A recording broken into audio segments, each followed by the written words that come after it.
संसार रे देवता नास्ति हेलो नास्ति शंभु सब पूज्य ए संसार रे जदि कि पूजनीय थांती शंकर भगवान को पूजनीय जहांकर परिवार रे समस्त व्यापार पिला छुआ पात्र आरंभ करी जाना बाहर सब पूजा पाठ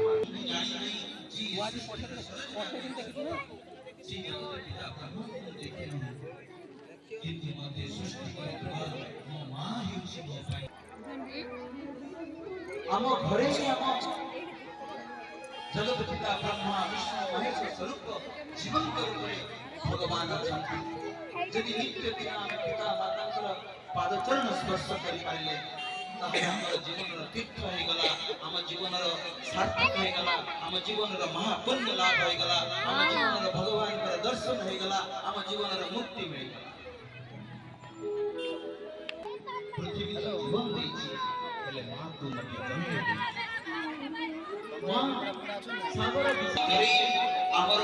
रास्ता चला सिखिछु मां जानी नहीं ये संसार बड़ा विचित्र बंधु गोटे मां पांचटा पुओ को गोड़े काठी बड़ होई पारछि किछि गोटे मां को चढ़ी पारुना ये बड़ दुर्भाग्य ये कथा आंसी मां गोरी आगे पालो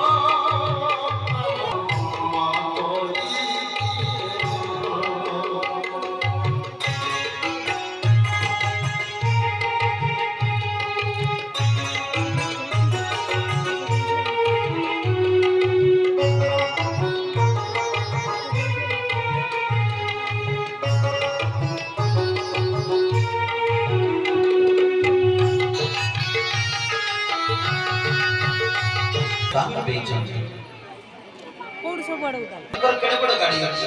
हम गाड़ी में काम करछि किंतु वास्तविक आज हमें बुआ और झियर बाग जीवन संसार रे दीटी बाग होछि आ दीटी बाग रे अनेक शिक्षा मिलछि से शिक्षा को हमें केबे भी पढ़ी नाही से दिने पार्वती मां मेना नारद मुनि को कहउचंती जे हे मुनिराज मोर झियो को गोटे भल पात्र टे दरकार नारद पचारुचंती को भलिया पात्र दरकार मेना कहउचंती जे मोर झियो को जे बा हेबो